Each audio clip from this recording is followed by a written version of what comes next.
I am a light being. I have come from the sun.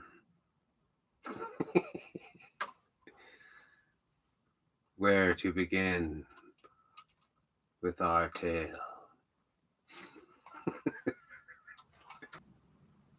Hello. Tonight is Halloween, and we are here with Cerberus. Good boy, good boy, good boy. Anyways, we're here with Cerberus, guarding the gates to hell, and to talk about Halloween and its connection to the Day of Atonement that goes on. Anyways, there's a lot of debate and stuff that goes around the crucifixion of Jesus and where he was crucified and when and why, and all those sorts of things that we all know. The questions we ask. We don't know much, but we know a lot of questions. We have a lot of questions. Anyways, they say that Jesus was connected or crucified in a place called Golgotha, which means the place of the skull. Now, if you look at Egypt, this is Egypt here. As you can see, there's a brain and there's a spinal cord and a heart. So when they speak of Jesus was crucified in Golgotha, in the place of the skull, what they mean is that little lake there. He was actually, that was where he was actually crucified. But his initiation and rite came into being in Cairo, which is the place of the skull, before he was brought down through the Valley of the Kings to be crucified under Caesar's blood pact with the devil. Thank God for dry runs. Let's try this again. Take two. Welcome. Today is Halloween, and we are here with Cerberus. And my friend, I haven't even named him yet. You have a name for yourself? You want to call yourself something? What are you doing? What are you doing? Get your hand on my face. Oh my God. If it weren't for me.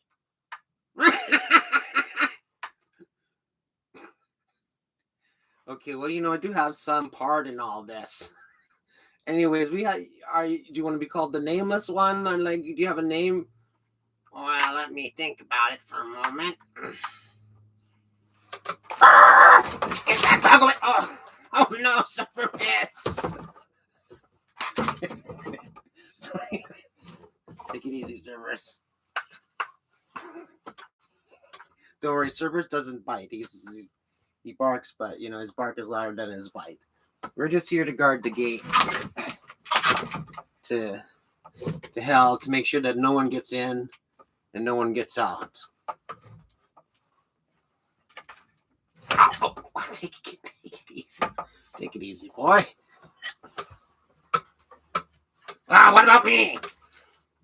What about you? Well, I need a name. Let's ask the audience, who's not even here.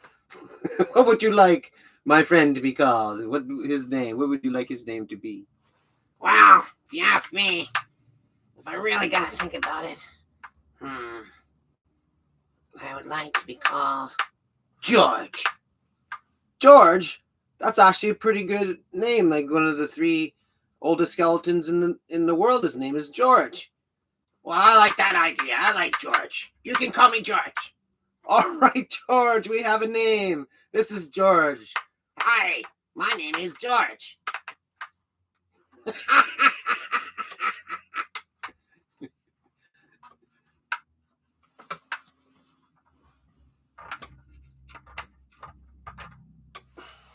Back he goes there.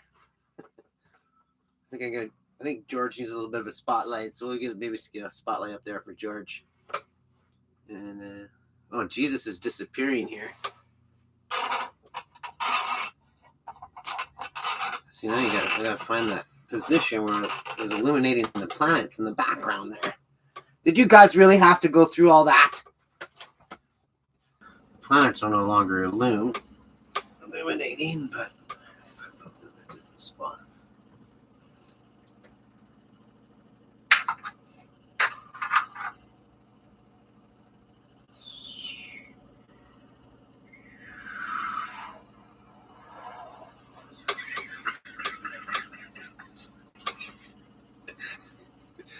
This is the present model of the universe. They say that the sun is traveling down at the speed of light towards its demise into a black hole that is 10 times its mass. And so when you're looking up at during the day, you're actually looking down into the sun as it spirals down into this black hole. And we apparently go through these clouds as we're spiraling down, which they call the constellations. And we're presently in one constellation and we're going into the next cloud, but we don't know what's in that cloud. Some speculate things like micro black holes or even dwarf planets in there, all these kind of things that could be hidden in these clouds. As this thing's spiraling down through it towards its death, and the planets are spiraling all around and traveling at, the speed of light. That's one philosophy. And then we have this here, which is we call flat Earth. This is the flat earthers. My theory is presently a six-sided Earth, 6 flat Earths on a cube. And that this whole thing is just an experiment. We're just a bunch of, we're all Petri dish number 1. Because if we go with the scientific method, we can only assume that maybe God was a scientist and he stuck to the scientific method himself. So, like the scientific method is basically like a simulation. You run simulations. And you can't just run one simulation. You have to run 100 simulations and make sure that they all turn out the same before you can actually decide that you're going to go ahead and implement it in the real world. So you run these things called, simulations. In the world of science, it's called the scientific method, which requires petri dishes and keeping them isolated, and so that there's no cross contaminants. And then they add in factors to the petri dishes and see if it changes, and if any petri dish turned out differently. And there's this thing which they call the alien factor, which is our friend alien Adam here. So really, we are in we're right here in sector 1. So these flat Earth theorists, they kind of got it right. It's yeah, it's a flat Earth. Look, it's a flat Earth, and then see Antarctica, it comes here, and you can actually cross over here into another sector, but you're really the core is controlled. Make sure all the pathogens, and make sure that the sectors don't cross contaminate. So there are things such as aliens. So there's probably been an instance where one alien from sector 2 or whatever crossed over into sector 3. But God, I'm pretty sure there's a club or a secret society that makes sure that there's no cross-contamination. But once they've brought these petri dishes to the state of an evolution where they're all an equal playing field, then what they do is they put in an alien factor, like some alien disease or something into the mix that is alien to the culture. And they call this a virus. And they use this in all sorts of DNA and to study viruses and bacteria. I'm just saying that why is God, if maybe he sticks to the scientific method? It's just one of us on this ball that's spinning through space that appears still. Just from basic observation from the naked eye, you cannot say that this place is moving very quickly. You can say that we move upon it fairly fast, we run, we drive, we fly, we're moving pretty quick. But they say, the reason why we can do all that is because, it's traveling around the sun and being dragged down into a black hole through like, all these clouds and of danger along the way. It's like, that's not what's going on. This is what's really going on. The world is 6 times its size. And we just live in Petri dish number 1, sector 1. And the whole thing's controlled by a supercomputer, by a central core that releases pathogens and controls the weather and natural disasters and all these kind of things in the sectors to keep it all under control. So if there's cross-contamination, they sometimes wipe out the Petri dish and start again.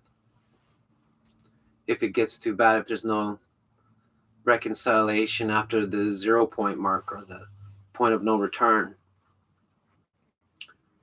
So I guess you can believe in whatever you want. You can believe that, this is kind of a multiverse, but it's not really. That they're confusing the multiverse with a simple 6 Petri dish experiment on the scientific method to make this whole thing absolve itself and to make sense and to realize what is really going on here. There's no real fault or anything like this. I'm just saying, like, you can either believe in this. It's like, we can talk about these things too, because these places do exist, but they're not the end all of all places, and it's not traveling at phenomenal speeds through space and time. Like, even if you go look at some of those pictures that they've taken in outer space, does it look like anything's moving out there? No, it's like a still shot. And even the video footage that they have there, it's not moving. Oh, we're moving. Watch, you can see the sun is coming over the horizon. Look how fast we're moving. I don't know how they get away with this stuff, and perhaps that's the theory that's going on. But it's just a matter of calculations, and if we stick to the scientific method, you even need a thesis. Even if you develop a thesis, you have to understand the antithesis. And sometimes there are like multitude of other theses that can be involved. Like, for instance, this who was Jesus? Jesus was the son of Caesar, son of Joseph, son of David, son of a Roman soldier, son of Herod, son of an alien, son of an interdimensional being. Like, there's so many other antitheses to the claim of who Jesus was as a man. Then they say we're son of God. But really, son of God is a very vague thing. It's like, and usually people who say it they call them loonies. They throw them in the loony bin for saying that's blasphemy. You can't go around saying you're God. I definitely don't go around saying I'm God. I believe in Jesus, I believe in God, and I also believe in me. But Jesus is not God, and God is not Jesus, and I am not God, and Jesus is not me. And it's this idea that everyone wears these multiple hats. And I get it. Sometimes you might work for a company or something where, they want you to, they keep putting more responsibility on you, but don't increase your pay. And like, because they got rid of Larry over there, and now you're doing Larry's job and your job, which they call in the companies, you're wearing too many hats. So definitely, like, raises should be involved in things like this. But I'm just here to represent the general theory, which is the more general census, is that we are in this thing called the solar system, and it's spinning down towards a massive black hole at phenomenal speeds. And the only reason why we stay on the Earth is because there's this thing called gravity. And they can prove it. There's a line that goes down like this, and they put a little number attached to this force that must be coming down. And so they say, okay, that makes sense. There must be a force, this opposite force holding us down here. But that could also be if it was in a still, like if the thing wasn't moving, you would still need something to hold us down. And they're saying that the actual movement of the bucket being spun around is holding us up in this thing as it spins. But even that, the force is coming from inside, and therefore the sun has to be pretty much like, if my hand is the sun, it has to continually go in a circle and in order to keep that thing, as soon as it starts to waver like this, the water's going to fall.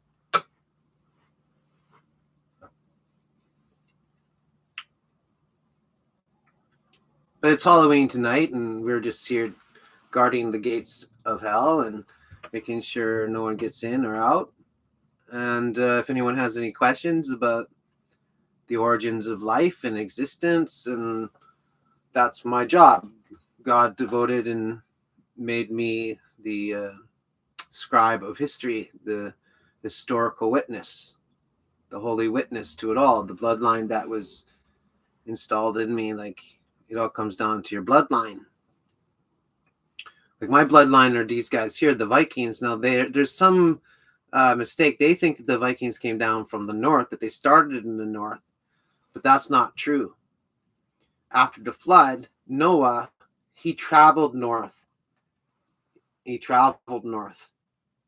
And after the flood, the Mongoloids from Everest traveled across the Bering Strait and ran into Noah here, and they propagated, and then he came back.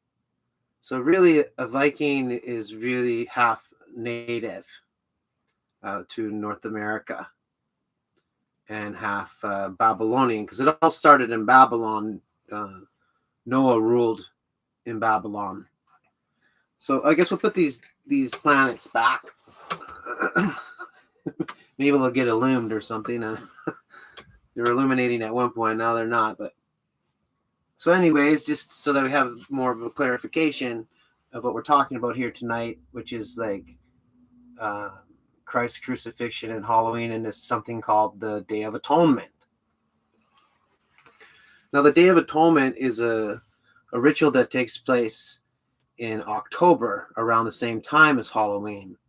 And what they do is they take these two goats, and one they sacrifice to God, and the other they humiliate and set free into the wilderness. So this is what I'm trying to explain, the connection there. Now, the same kind of thing happened at Jesus's trial, where there were two, him and Barbaras, two goats were on the table.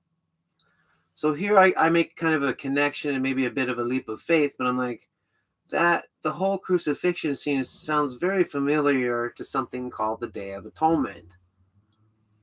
And not only that, but this place called Golgotha is actually here in Egypt. They may argue with me, but just look at the picture. You'll see that there's a brain there, and there's a spinal cord, which is the Euphrates River, I think. And they call this the spine of Egypt, and they call this the hub or the brain of Egypt, and that little lake in there they call the heart of Egypt. So when they were talking about Golgotha, they could have literally been talking about Egypt. So my theory is that he may have been tried in the Holy Land, but he was actually held over for 6 months to the Day of Atonement and actually brought to Egypt, which is really Eden. This is really where Eden is. And the Euphrates River is where Adam and Eve, when they left the garden there in the brain, they went to Ethiopia. And then Cain was exiled and had to travel east of the garden, or east of Egypt, east of Eden. And he ended up in Babylon, where he ran into my ancestor, Lamech, or Noah's father. And so we befriended Cain because that's basically where here it was in Babylon. So he was able and protected under the Babylonians before the flood. But that's really where the original Vikings came from. They from the tribe of Noah. So when the flood happened, Cain and Adam's bloodline didn't even make the boat. And so Adam's bloodline ended with Seth in Ethiopia and Cain in Babylon, and actually the angels of Enoch came for him. See these guys, these aliens here. See, Adam was an alien. That's the first thing you have to understand, is that before Adam, this place was very peaceful, and there was 3 bloodlines. There was the Mongolians, the Mongoloids, the Negroids, and the Caucasoids in Babylon. And then Adam crash landed here in the garden. which was in Egypt. And he was the last of his kind. And so God was like, okay, well, it doesn't look like Lilith over here. Your seed is being taken. Like, it's not happening. So he creates Eve, which is a clone of Adam. And then he says to these Adam and Eve, and he says, hey, if you guys want, you can stay here with me for eternity, and we'll just take care of the garden. And or you can enter the real world. You can enter actually the utopian society that was going on here, and have children for a couple of generations, because as clones, that's as long as their bloodline would be allotted as far as the membrane goes, I guess, is the mucus of this place. So then alien Adam crash landed here in Egypt, and then his bloodline ended with Seth in Ethiopia and Cain in Babylon. So then the flood happened, and then there were survivors. Some of the Mongoloids, they ended up surviving in Everest, and the Negroids ended up at the roof of Africa, and the Babylonians ended up at Olympus. And of course, then the flood receded, and Noah and his family and his 3 sons ended up at Mount Ararat. And then Noah traveled north, and he ran into the old Babylonians, as he sent his second son Ham to back to Babylon to see and to look for remains, and because their stuff was there to go back for the gold. But he then continued on to Mongolia and created the Silk Roads, Noah's second son. And then, of course, Japheth, he traveled west, and he ran into the Israelites, or the Jews, which weren't quite Jews yet, the Zionists, these Druids. And all they were Romans that had been ostracized from Olympus and ended up finding refuge at the Pillars of Hercules during the flood.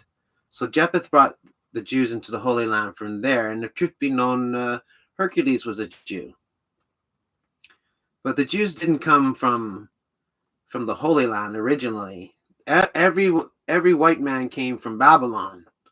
But after the flood, they had to leave, and they moved up to Olympus and then returned to Babylon. And anyway, so the Viking tribes, Noah continued to travel north and found the first kingdom and had a 4th child, which became the Germanic tribes. And they continued north and found the Northern Passage, and then eventually ran into the Mongolians, who came up this side across the Bering Strait. So there's a lot of controversy in a sense, but like if we're talking about Mongoloids and the Native Americans, they all belong in Mongolia and up here along the coast and down the west coast of Canada and the United States. But the Vikings, basically Noah's 4th son, traveled north and found the Northern Passage, and we also get mythos like Santa Claus and where that all came from. The Vikings which are separate, because he left his 3 sons to the crux of creation. They went looking for survivors, and they don't want you to think like that. It's like, what are you talking about? Of course there were more. Like, of course there were some survivors. Who else were they going to mate with? Themselves? They'll kill their bloodline off faster than a clone.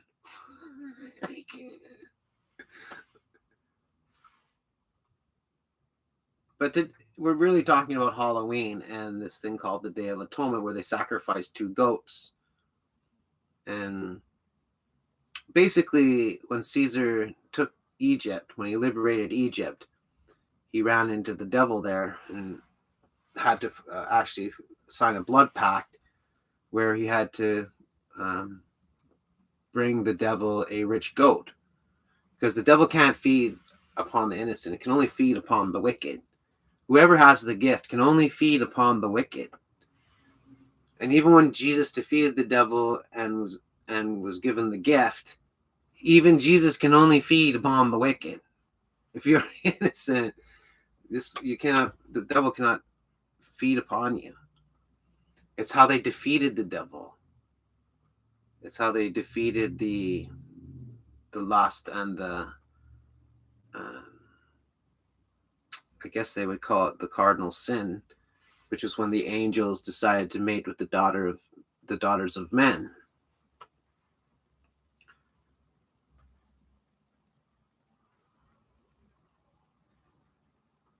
So that's really my theory, is that the trial was taking place in Jerusalem. It was held over, his crucifixion was held over to the Day of Atonement in Egypt, and he literally traveled to Egypt within the 6 months and was sacrificed on Halloween as part of Caesar's blood pact with the devil. Because everyone thought he was Herod Antipas. See, it was an identity thing. It was an identity plot, mistaken identity. Because it was an evil person up there, and then of course, Pilate says, "Oh, I do not find any fault in this man. Is not even evil," because he asked him, because you can't lie, and so he wasn't really lying. Because if you say you're the Son of God, that's just committing blasphemy. So you can be part of the devil's dinner if you commit blasphemy, which is just basically saying that you are the Son of God. But all Jesus really said was that he was the son of Herod, so he wasn't lying. And so everyone thought he was Herod Antipas because he looked a lot like his evil half-brother. And so they all voted him because they thought Herod was on the block. And then when the devil showed up to feed upon Herod Antipas, he actually fed upon Christ and died. I saw the devil die at the feet of Jesus. I don't know where you were at Halloween night 2,000 years ago. But your blood is like a river that flows back through time. So you were somewhere during the time of the crucifixion, if you follow your bloodline and your heritage all the way back. It's called your historical perspective. So unless you were actually at the crucifixion, like your blood was there, you really have no clue what went down.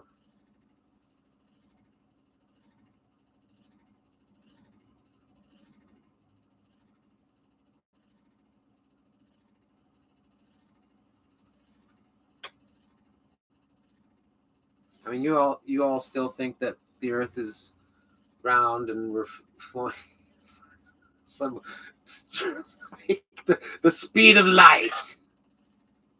I gotta get new batteries here for Cerberus. Oh, maybe we'll pin into your feet too, because they're not. Good dog. But serious, folks, I'm talking about the Day of Atonement. This see, it's all about some symbolism. So the sacrificing of 2 goats is just a symbolic representation of what is actually going on.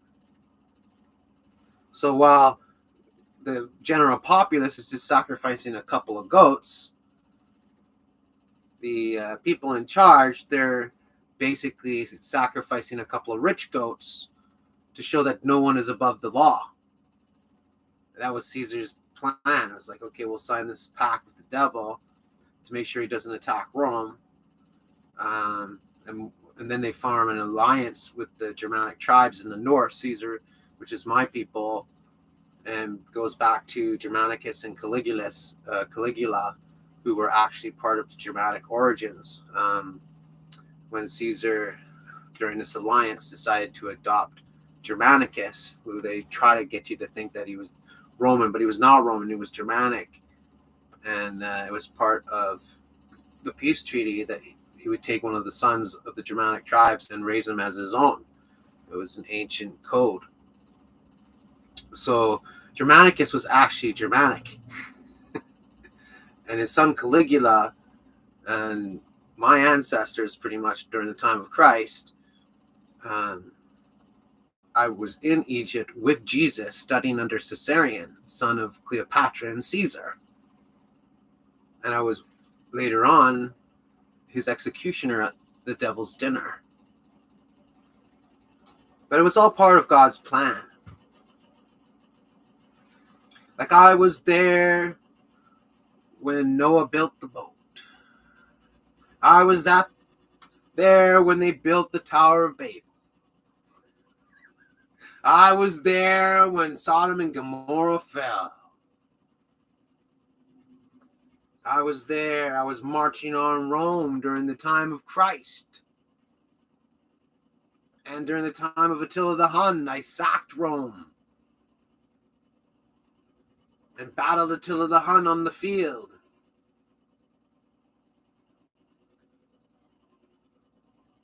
Who do you think was involved in the Crusades? But they all go around thinking they know who Jesus is. You know, Caesar was Lord of Lords, Germanicus was Lord of Kings, and Jesus was King of Kings, son of King Herod. Why do you think Herod wanted him dead so bad? Like, think about it for a minute. Jesus had to remain in Egypt until Herod's death. What kind of power is that? Why would Jesus' life be so much at stake, that he was not safe entering the Holy Land, even if under the power and the might of God, he had to stay in Egypt because he was apparently God, right, manifested. So why would God have to go anywhere? Oh, we got to run from it. He's gonna kill the little baby Jesus, and I won't be able to grow up and be God. You know, my whole plan will fall apart if Herod the Great shows up. Well, he did show up. And he did a very bad thing.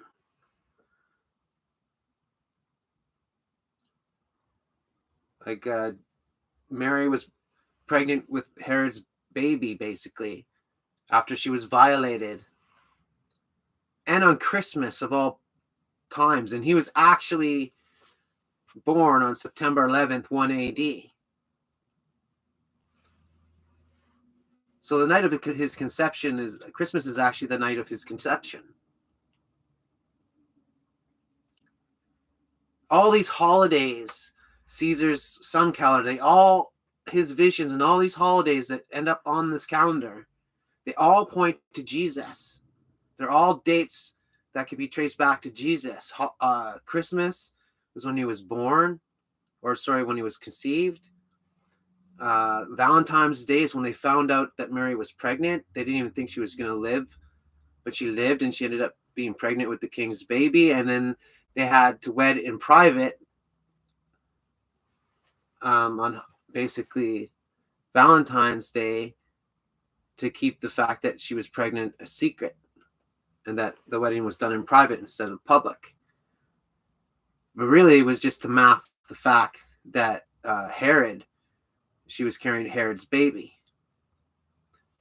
And I guess over the series of whatever was going on, word got out to Babylon, and then the three wise men show up looking for Jesus at Herod's castle. Oh, we heard that a new king is going to be born. And like Herod's like, what are you talking about? I don't have another kid on the way. But he puts two and two together. The guy was an evil man. There might be an actual kid out there. So he's like, okay, well, I slaughter them all. Kill all the babies of Jerusalem.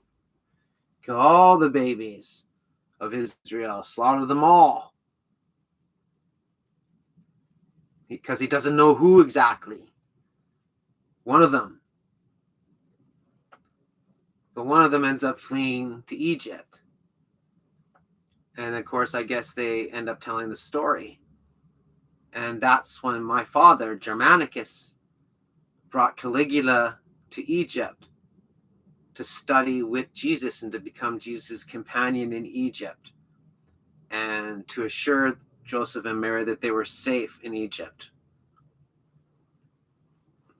Like, just think about it for a moment. Forget about the Son of God. The devil was the Son of God. Jesus defeated him and then took his place at the right hand of God. But that doesn't make Jesus God. It doesn't make him the Son of God. It makes him a human being like you and me, who overcame the odds.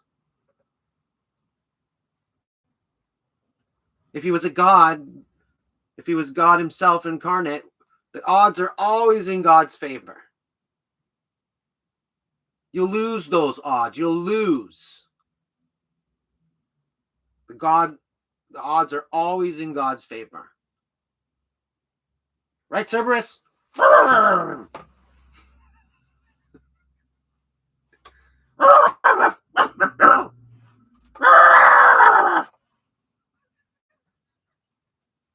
Are you trying to talk to me?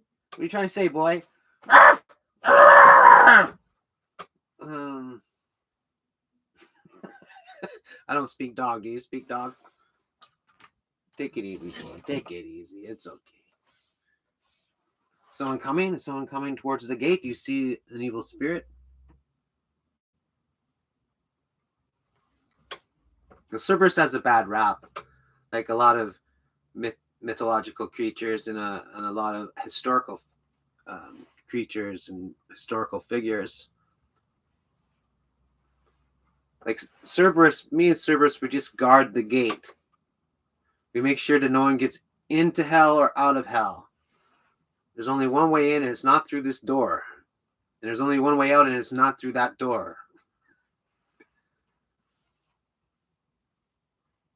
They were just there to make sure whoever was tossed into hell never escapes, and anyone outside never gets in.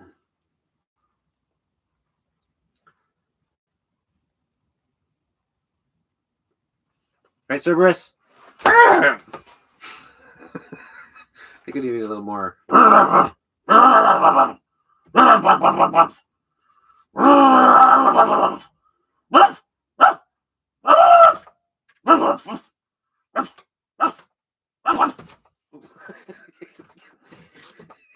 Relax. It's okay. It's okay, boy. It's okay. It's okay. Right, yeah, get your head up there. Get your head up a little bit there. Okay.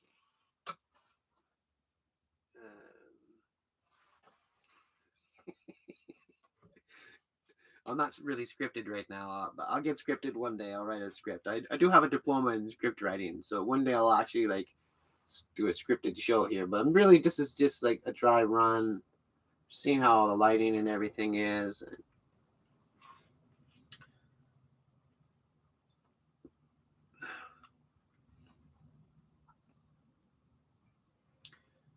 I mean, how long do I have to stay here all night guarding the gates to hell? Cerberus, is that what we got to do here? We're going to sit here? I do get to have a break. How long are we going now? It's 15 minutes? Okay, time for a break. We'll be back. Don't go away.